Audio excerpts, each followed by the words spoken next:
This is Metal Mike, and on this episode of the 80's Glam Metalcast, we talk to Johnny D, a rockin' drummer who's been on the long road for many years with Doro and Britny Fox.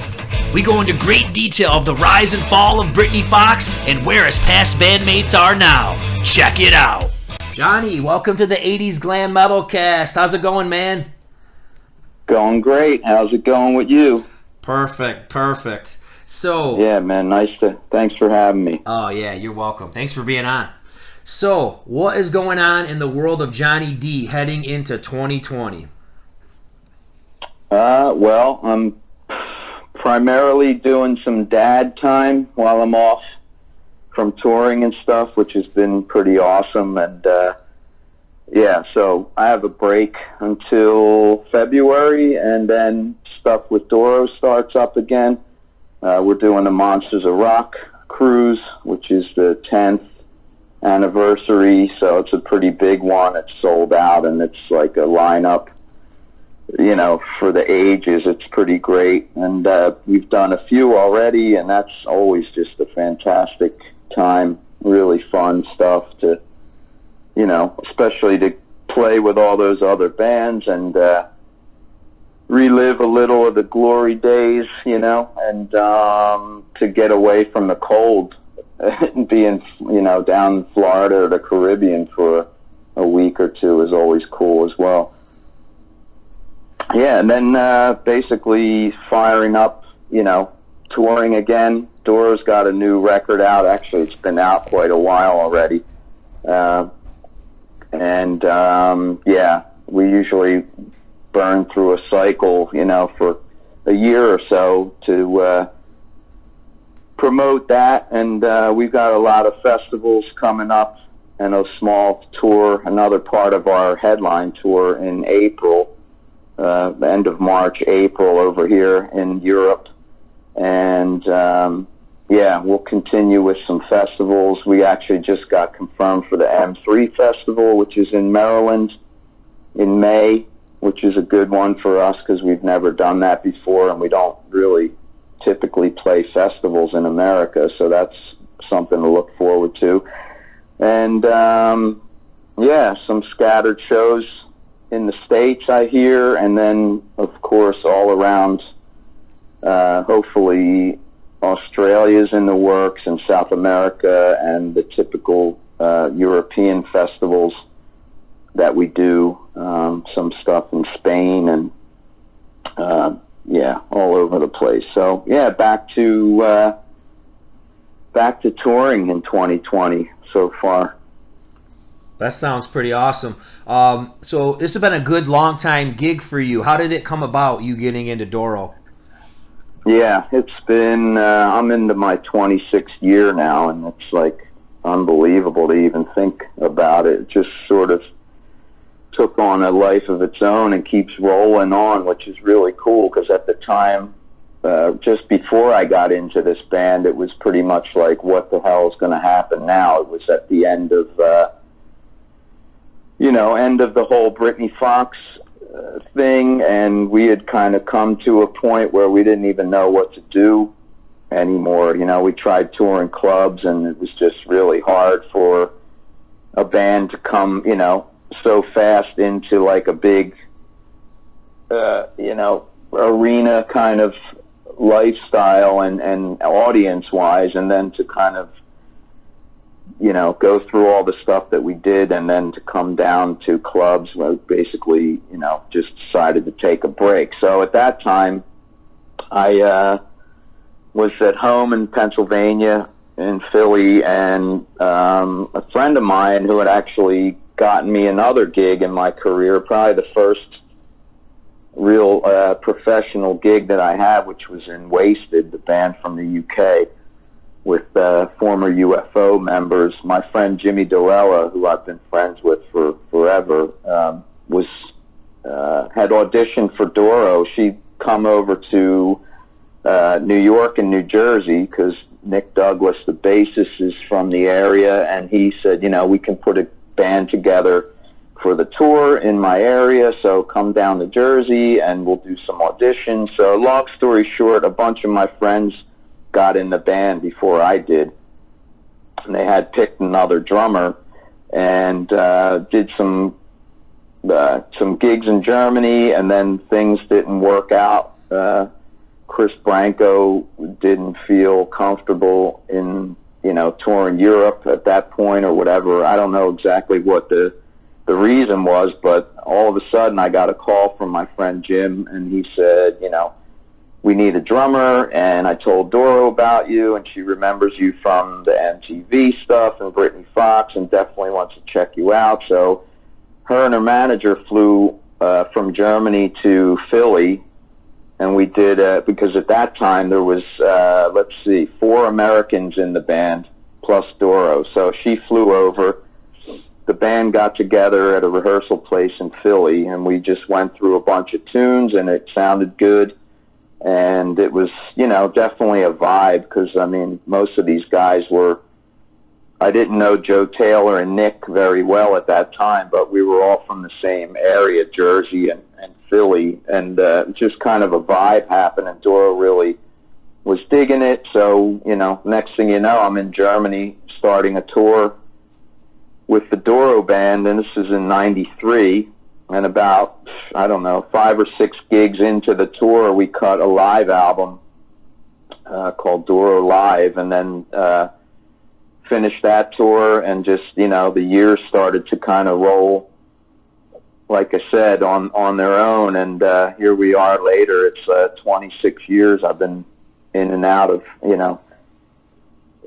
her band, spending a lot of time in Germany in the first years, and then as the '90s closed and we got closer to the 2000s, we started to really spread out and play a lot of places even she hadn't been to before. Never been to Japan before that. We started going to Russia, South America, a lot of countries in Europe that we didn't tour in the beginning of Doro. And yeah, it just started to really happen. And I think the classic rock metal kind of thing started to come around again. But I did notice when I first came over here that the 90s music hadn't affected metal and rock in Europe and Germany particularly as much as it did in the States. This is like a tsunami hit in America, and then all the 80s bands got wiped out, didn't really have anywhere to go. And over here, I think the bands that came over here kind of, made their careers last a little longer, or they were able to come over here and do stuff until they were able to, come around into playing in America again. So it was a cool gig to get at that time, and I never thought it would last this long, but it's been quite a ride. So if somebody told you 30 years ago that you'd be living in Germany playing with Doro, would you ever believed it? I don't think so. I think, at that point, I didn't even think Britny Fox would end as quick as it did. So, I wasn't ever, looking down the road at, as a rock musician, somebody that just kind of like got into it, and really things started to pick up sort of on their own. It was never like a predetermined thing. We all back then were taking big chances. Everybody wanted to make it, and just getting signed was like the big deal. So, once you get a record deal, then you try to get to your next level of, accomplishments. And so I didn't even think, the Britny Fox breakup was a big shocker to me. And all of a sudden I thought like, okay, great. Now what the hell do I do?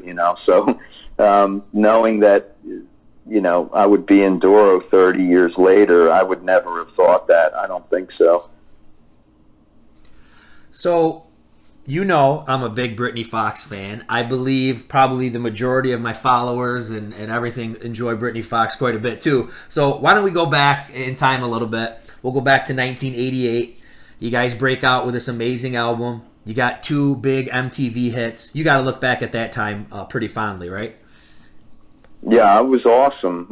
Especially For me, I jumped into the band kind of a set of unfortunate circumstances. I mean, the band lost a drummer to a car accident at a really bad time. They had just showcased for a label, and they had a lot of interest going on. I was touring with Wasted at the time. I was kind of out of the loop, really, of the local scene, but I knew, obviously Cinderella had come out of Philly and stuff. But so when Tony Destra, the original drummer, died, Michael Kelly Smith got in touch with me and asked me if I wanted to join at that point, which was in probably like late 86, 87, I think 87. And I said, yeah, I'm like, it's great that you guys are doing good, but I'm still committed to this band, and we're on tour, and blah, blah, blah. So long story short, they got someone else, and later down the road, when they finally got signed to Columbia, they wanted to make a change, and basically wanted a younger drummer, and a lot of bands were having to go through changes like that because of label pressure. And even Cinderella, the whole reason why Britny Fox even existed was because Cinderella went through the same, whatever you want to call it, with their label, saying that, these two guys got to go, they don't have the right look, or whatever it was, their ages, or, whatever. I mean, at that time, that was the way it was going. And so Michael and Tony got fired from Cinderella, and here they started Britny Fox with Dean. Fans probably know the story already.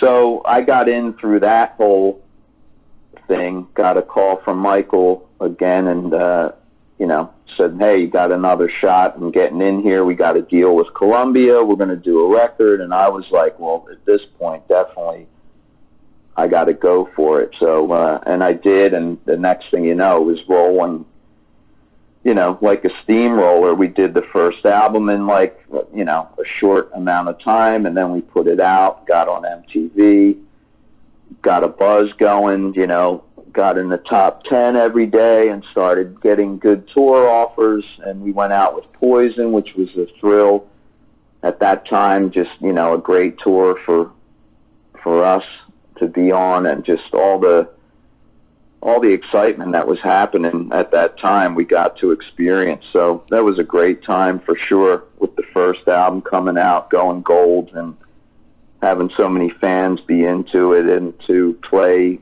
some great shows in arenas all across America. And yeah, definitely good times. The album has a great sound, too. You can go back and listen to it. It's not overproduced. It's got a lot of balls. It's just a great sounding album. Yeah, it's good that, we didn't have that much of a budget to really go overboard. So we kept it as, as raw as it could be. I think, the one good thing about Britny was the fact that, they pretty much had their shit together, if you will, when it comes to songs and image and everything like that. It was already pre-packaged before the label could get in there and screw anything up. So, a lot of bands would get signed, and then it all of a sudden was like, oh, we don't hear the right songs. You need to write songs with this one and that one, and change your image and do all these things that, by the time their records came out, they didn't even end up being the same band that they started out as. For Britny Fox, it was weren't many changes that even a producer could do with us. I mean, the songs were what they were, simple, kick-ass anthems, and just like record the band, make them sound good, and put it out. And that's what we did. We even had a producer that really wasn't like up there in the top 10 names of 80s rock producers. We took a chance with this guy who had been around, done a lot of stuff, but nothing like what we were competing with. So luckily we got the band recorded, came in on our budget, our low budget, and and put it out, and people dug it. And I think that combined with the visual image, you know, we really had a little niche of our own that we could, you know, sneak in there and not be, you know, sort of like left behind, because we had something just a tiny bit different. And so it's good that you think the record's still listenable to this day. That's cool to hear. Yeah, you mentioned the image, and when you go back and you look at the image, man, it's very interesting, because it's almost like you guys got like 1700s colonial vibe going on, or pirate shirts, you know what I mean? It's a pretty wild image. Right, frilly shirts. Well, that all came from Dean. He, you know, dreamt the whole thing up years before, and basically apparently found a girl named Britny Fox in his family tree or his ancestry, and he thought, oh, it's a catchy name. So took the time period and the name, you know, misspelled it a bit and turned it into frilly outfits and big hair, you know. So I think at that time, bands needed just something a little bit different than the other bands, just to set themselves apart enough to, you know, to get some people talking and listening. So it definitely achieved that. But it, you know, it also bit us in the ass a lot as well. So, but that's just the chance that you got to take, I think. You know what's funny is with Britny Fox, and actually with a lot of the other bands even more, you would look at the cover, right, of the album, and you'd look at the video, and a lot of times the bands were super glammed up at that point. But then the band would be out on the road, right, and they really didn't look like that. So was a lot of pressure coming from labels for a lot of the bands?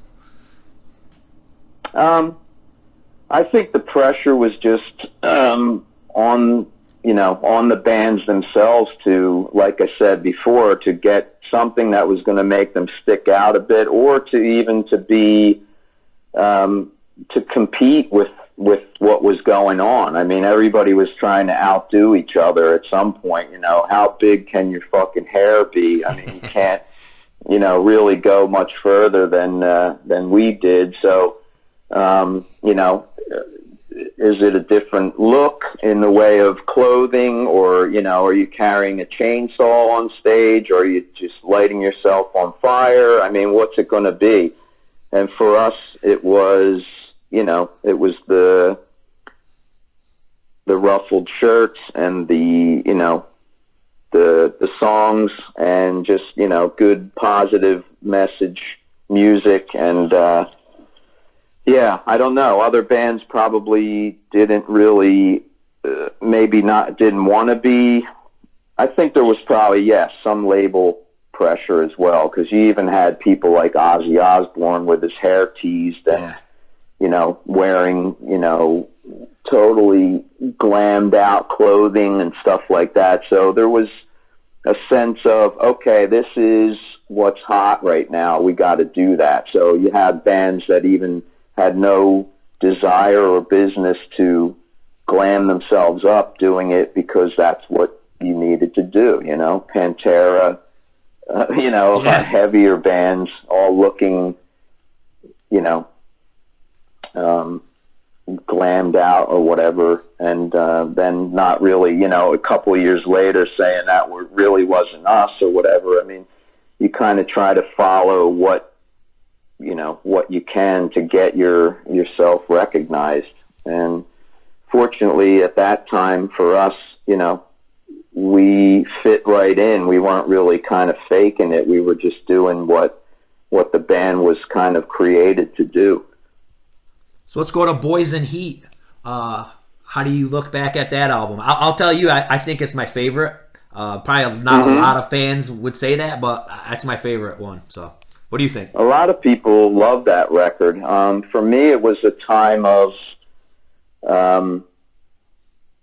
it was cool for me because we started doing some newer songs, and I could get it creatively involved a little bit more. The first album was all pretty much, you know, those songs had been honed down in the clubs, and they were written quite a few years before. And second albums are always a good time of, like, you know, there's a lot of hope for the band, even though looking back on it from my perspective, I think the first album went gold, sold 500,000 copies in America, and then went up to about 800,000. So we were just shy of platinum when CBS said, you know, okay, it's time to come off the road and do another record. And we were like, what are you talking about? We could put out one more single and probably get a platinum album. And, you know, so those types of things started to really, you know, grind everybody's spirit down a little bit, because here you are so close to a goal, and then your label tells you, okay, you know, reel it back in. We need more product. We need to get back in the studio. So we're like, okay, we definitely have songs.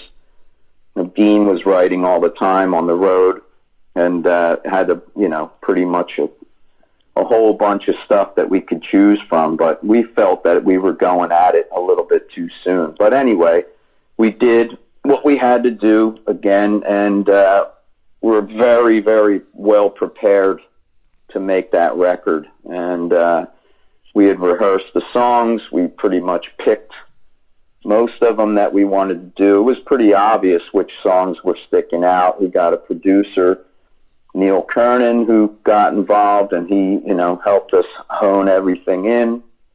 He got the sounds dialed to a point where, you know, we hadn't had the time or the budget on the first album. But in doing so, I think we probably went a little bit too overboard. I think we kind of lost a little bit of the rawness. Some people say overproduced a little bit. Drum sounds were a little bit fake kind of sounding. And I thought that there was a couple too many songs on that record. I think we could have really, like, saved a few and really made it, you know, made it stick. But at that time, we were having a lot of discussions all of a sudden about direction and, you know, which songs and what to wear and all this kind of stuff. So the record came out good. And some people, like you said, think it's their fave, and that's cool because there's a lot of great tunes on there. And but for me, it was sort of the beginning of the end. Everything was kind of falling apart within the band, where the momentum of the first album was able to carry us through any personal bullshit or any kind of musical stuff. It was obvious what we were playing and what the image was and all that. But when we had some success now and everybody started to second guess everything, mainly Dean, he started to change his mind like immediately. So all of a sudden he's writing, like, you know, Rolling Stones kind of songs, and the Black Crowes were hot. So he was like totally into, you know, being more of a musician. Yeah. You know, like we weren't respected enough, so it was like all of a sudden we have to change and try to be, like, you know, critically acclaimed or something like that, where it was like for the rest of the band, we were like, screw that, you know, we just do what we do. We obviously have a following for a reason. People like what we do, so let's just keep doing what we're doing. So, yeah, Boys in Heat for me, don't like the title, don't like the album cover. We had a... You know, it's like that was the bit of cheese that we kind of tried to avoid with all the, you know, the wacky spellings of names and, you know, just the kind of overly, I don't know, glammy kind of things like that. You know, we just wanted to be a straight up rock band, but, so we did that record, and then all of a sudden it was like, shit, what happened? I mean, nobody was really reacting to it like the first one. I mean, we had done some videos, and, you know, MTV started changing their format and their wishes for what bands were presenting to them. So, you know, we did Standing in the Shadows, which barely got even anywhere, and then by the time we did Dream On, we were making like a short movie in black and white. It was like, what the hell is going on? So that was a real weird time for not only for Britny Fox, but for everybody that was playing that style of music. All of a sudden, everybody started to kind of like, you know, backpedal a bit, and they're like, shit, what do we do now, you know? So, yeah, kind of weird, but obviously cool because fans dug it, but, you know, the majority, that record didn't sell nearly as much as the first one, so something was going on, and I think a lot of it was internal, and some of the external stuff we couldn't really do anything about. There's one song that I think could have been a huge hit for you guys on that one, and that's Angel in My Heart. Yep. I guess, yeah, I mean, we didn't even get a chance to get deep into picking singles or anything like that. I mean, I thought there was a lot of commercial good radio tunes on that album, and even Dream On didn't get its full run because we, at that point, were melting down, and Dean, I think, quit the band while Dream On was still at radio and started to do quite well. We were on a club tour. Yeah, so basically that album never got a real shot because the band just couldn't keep themselves, you know, in line. So let's talk about Dean leaving. So was that it? He wanted to do a different kind of musical direction and he was out, or how did that all go down? Well, it was a gradual thing that, you know, there was always,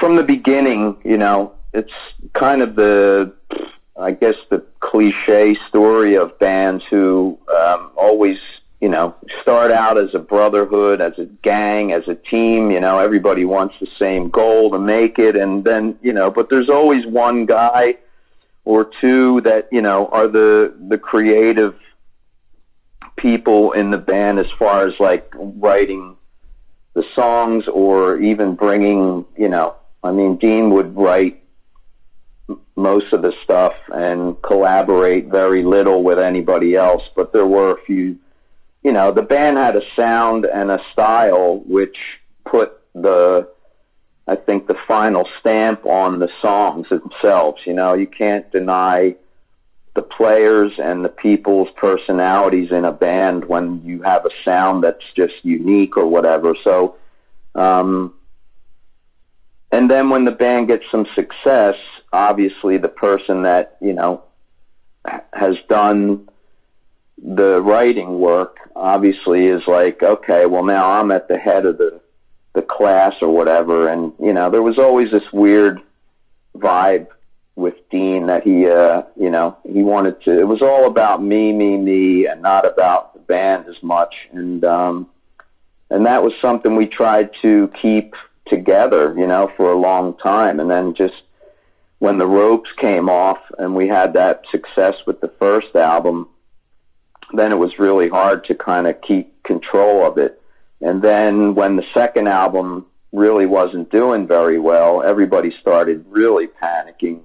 And that's when Dean was showing his discontent and his ego from people telling him that, you know, basically you could do this by yourself anyway. You don't need to, you know, to have a band or to really to split everything with other people equally or whatever it happens to be, even though he got all of his writing credits and royalties wasn't like we were trying to get his money or anything. But I think he just panicked, like I said, because of the lack of respect that the band got. We weren't like critical darlings or critically acclaimed. We were just basically a good band that had success and had fans that really dug what we were doing.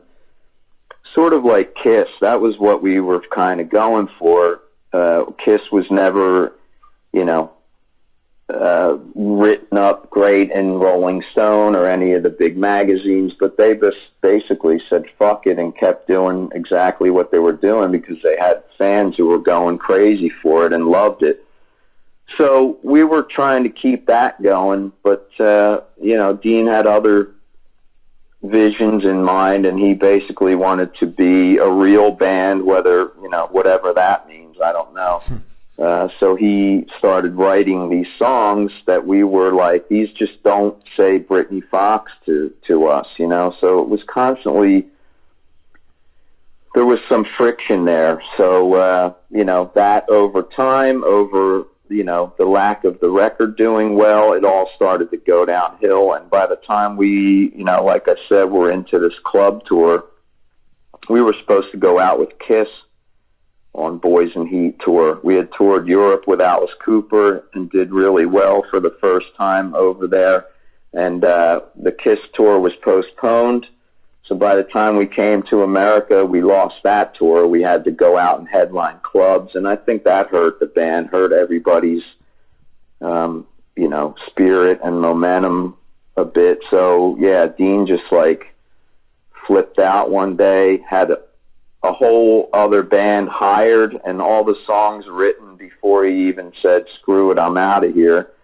So we were all shocked, but in a way we weren't, because we just were tired of it. You know, we were tired of the arguments and the, you know, disagreements on what we should do, you know, to keep the band close to what we began as. I mean, this is all happening in the span of like a year or so. So it was like, to create a major change on a second album after you had such a good first album with this style and this sound and this look just seemed ridiculous to the rest of the band. But to him, he wanted to, you know, go back to normal clothing and just like kind of give up on everything. So it'd be like if Kiss went unmasked after their first album, you know, not to compare us to Kiss, because obviously we were nowhere as big, but that was our feeling.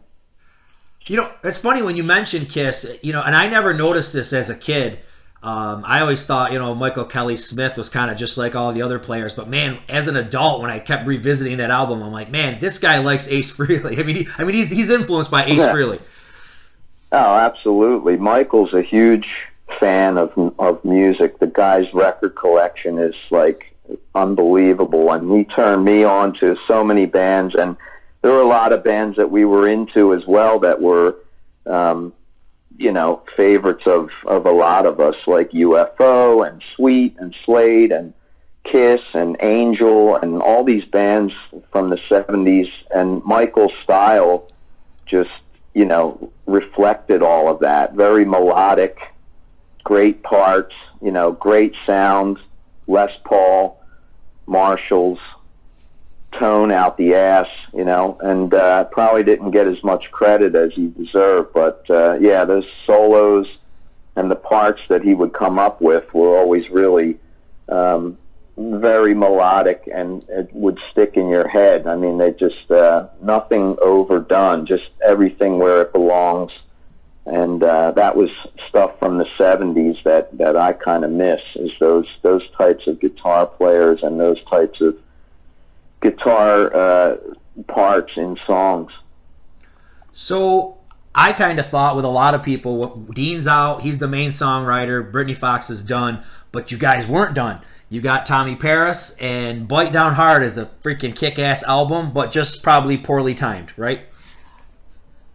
Yeah, I mean, with that record, we had a lot to prove, but we knew, you know, the three of us knew what we had done with the other records. I mean, it was never, you know, just a guy hiring musicians and then making a record. I mean, like I explained earlier with the whole sound and feel of a band, it's like any of your favorite bands. When one guy leaves, if he was a key part, you know, something's a little off. Obviously, there's still going to be great music, but sometimes just live or on record, something's not the same. And we all grew up as absolute maniacs of bands with lineups that you sat and read the record sleeve for, like, you know, days and weeks on your bed just looking at pictures, because there was no internet or videos.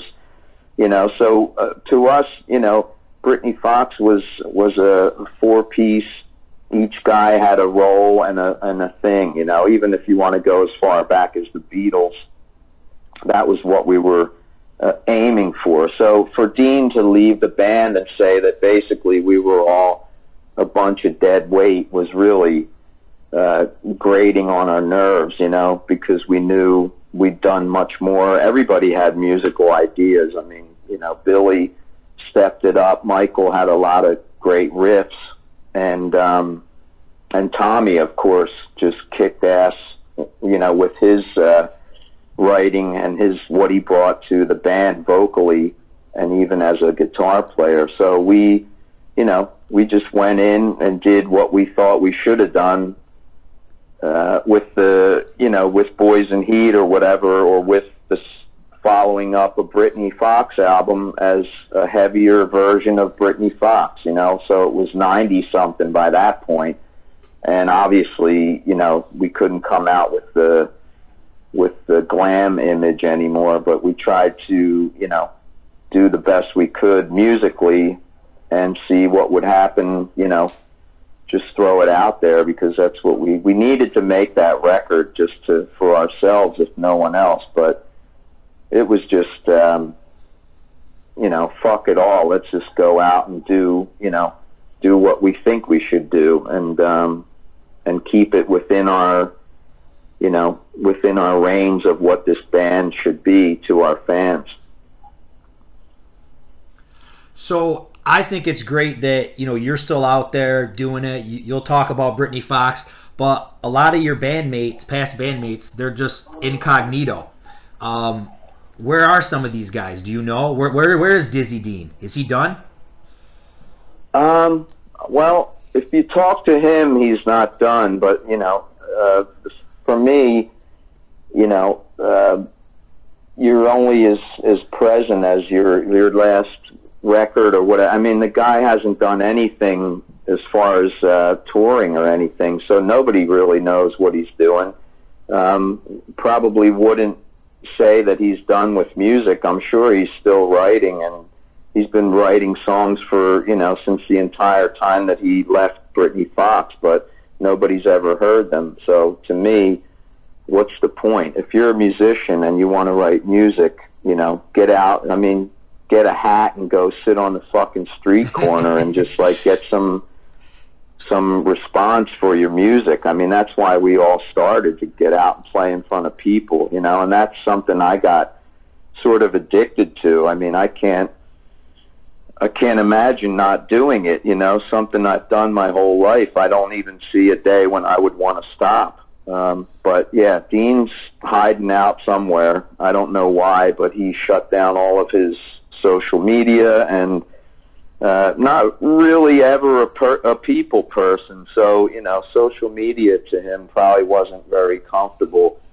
because you get, you know, critique back in like a few seconds, and some people don't like to be critiqued, you know. Other people feed off of it, or they take it, or they just blow it off completely. But, you know, you got to be open for that. I mean, that's just the way it is. But and Michael the same. He disappeared. I haven't talked to him for years now. And Billy, we had done a quick kind of reunion type thing. The best thing that we could do back in 2016 was to try and get Tommy and myself and Billy, and we got another guitar player, because Michael had basically told us, you know, years before, when we put out the Long Way to Live album, that was like 2000, I believe, or 01, that he didn't really want to tour anymore. You know, he was fine with doing records or writing or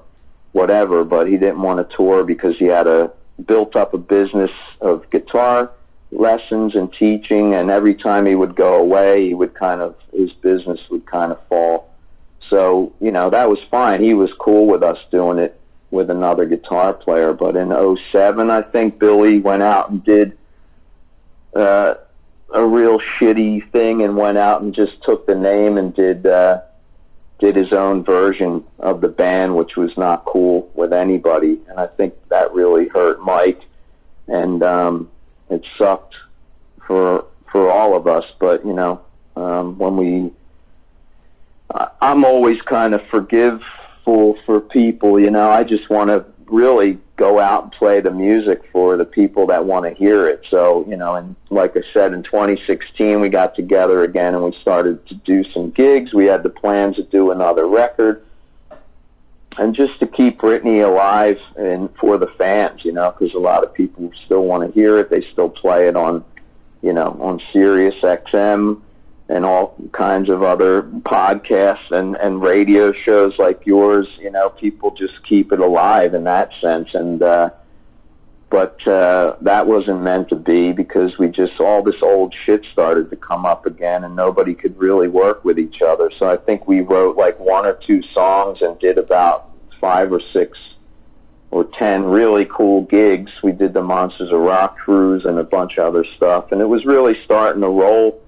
We had some good momentum, but we just couldn't keep it together personally, which was something that's haunted this band from day one. So it's a shame, but that's kind of where we're at now. 3 guys that can't get along or bury shit from the past just to get on with it. You know, we're like in our 50s now, so like, what the hell?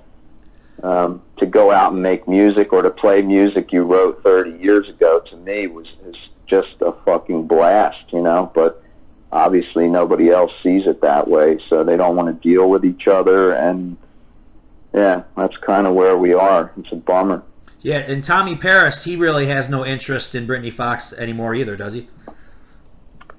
I don't know if it's, I mean, I don't think he has any interest in working with Billy Childs anymore, but I don't know what his feelings are, if he would do it again. I think he'd probably do it if the, you know, everybody just got along and had fun. I mean, that's all we really want to do, you know. For me, that's all I want to do. I just want to have fun playing music and seeing people. I mean, it's a blast to hear people still digging the band. And when I go out on tour with Doro, I sign Britny Fox stuff all the time, and people always ask me what happened or why can't you guys come on tour in Europe and stuff. And it's just like, what can I say more than, you know, the 3 other guys or 4 other guys, depending on which lineup you're talking about, just can't fucking work together or get along. And it's really shitty, because I'll bury any personal shit just to make some music and go out and play. Yeah, it's a shame, because you talked about the Monsters of Rock cruise. I mean, so many of these guys are back together. I mean, bands that haven't been played in, you know, 10, 15 years are getting back together, and they're on this cruise. And it's a shame, because Britney was bigger than a lot of these guys, and it's just not there. And it's a real letdown for the fans. Absolutely. I think so, too. It's a letdown for me as well, as much as the people that, you know, still like the band and would like to hear them or see them live. And yeah, we were in there. We had our share of success, and we're in a lot of people's good memories of that time, you know. I mean, there's bands that I love from the 70s that basically, like Angel, for example, I saw them a couple times in their prime, and they're one of my favorite bands ever, you know, and they're not such a big band where most people really would say that, or they do a tour, they can't play arenas or something like that, like Def Leppard would, but they're a great band, and, you know, time and the business weren't as fortunate for them, you know. I mean, they started out on Kiss's label. There's stories, you know, out the ass of bands and their situations and their rises and fallings, and it's really a shame, you know, because some bands just don't exist because they couldn't get along with each other, you know, and I think that's so shitty. And I mean, you know, just really, you're making music, you're getting paid a little bit of money, and you're having a great time. There's really nothing to not get along about, but especially now, because all it is to go out and play gigs. You could play all your old music and survive off of that alone, not even have to sit in a room very long with each other and collaborate on new stuff, because then we get into the whole other problem of who's going to buy it, who's going to listen to it, or, you know, are you going to get paid for it? But yeah, as far as a live band, Britny Fox should be out there doing it. It's funny you mentioned Angel, because I really love Angel too. And have you heard any of the new album that Frank and Punky did? I have not heard the new one. Last thing I heard was both of their solo albums, and I didn't hear the new one yet. I don't know why. I shouldn't be this shallow, but because Barry Brandt isn't on it, I just really, you know, that guy is definitely in my top 10 drummers of all time. And because of that fact, I probably didn't jump out and listen to it as quick as I would have had he played on it. But I'm sure I'll give it a spin one of these days. I think I'm so busy with my little dude here that I can't even sit down and listen to a full song, let alone a whole record. But yeah, it's all good. But you know, I can tell you, I'm a very critical person. But man, that album won me over. I love it. Which one? The new one? Yeah. Really? Yep. Okay, I'll have to check it out. It sounds like there are songs from the 70s that somehow resurfaced. I don't know if that's the case, but you're going to go through the whole, you know, all the different albums that they've done. You can hear songs that reflect those albums. It's killer. That's great. I know Frank still sings his ass off, and from the videos I've seen, Punky's playing good too. But yeah, with Britny during that 2016-17 period, we actually, Tommy lives in Vegas, and so does Frank Domino. And I told Tommy, I think I turned him on to Angel originally when he was in the band. He was freaking out when he heard them, and he's now a big fan. And I said, if you know Frank at all, you better call him up and get his ass out to our gig to do an Angel song. And we did, and that was a blast, man. What'd you play? We walked into the rehearsal. Oh, Jesus, man. Something off of Sinful. Now I can't even remember. Waited a Long Time. Oh, great album. Yeah, killer. And he walked into the rehearsal room with a road case and opened it up, and his white mic stand was in there, and it was just like, this is fucking awesome, man. So cool. So that was a thrill to play an Angel tune with Frank singing. So, last question, and we'll wrap up. Money's on the table. Reunion tour. All the original guys, plus Tommy Paris. Are you in? For sure. Yeah, that'd be awesome, man. To do both guys like that, that's a cool idea. Yeah, I'm probably the only one that thinks it's a great idea, though, which is really shitty. But yeah, if you talk to anybody else, you can throw that on the table. Well, because not only do I'm 80's Glam Metal on Twitter, but I'm also the 80's Glam Metal detective. So I'm always digging. I'm trying to find some of those dudes, man. I'm trying to find Michael Kelly Smith. I'm trying to find Dean Davidson. So if they're listening, hook me up. Email me through Twitter. Message me. All right, man. Hey, thanks so much for your time. This was a great conversation. I'm so glad that you're still talking Britny, keeping it alive. And you know what? And you saw what happens. You know, if I send a tweet or anybody sends a tweet about Britny Fox, people go apeshit over it. So it's still out there. People love it.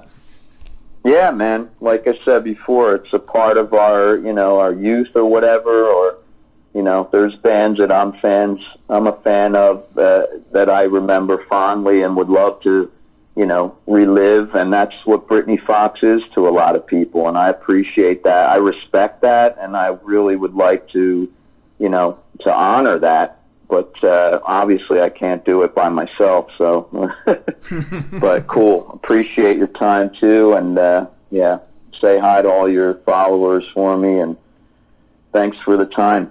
Will do, man. Have a great year. You too. Being a huge Britny Fox fan, that was just awesome. Let's hope the guys can settle their differences and rock and roll again. Don't forget to subscribe and continue the conversation on Twitter at 80's Glam Metal 1. Rock on!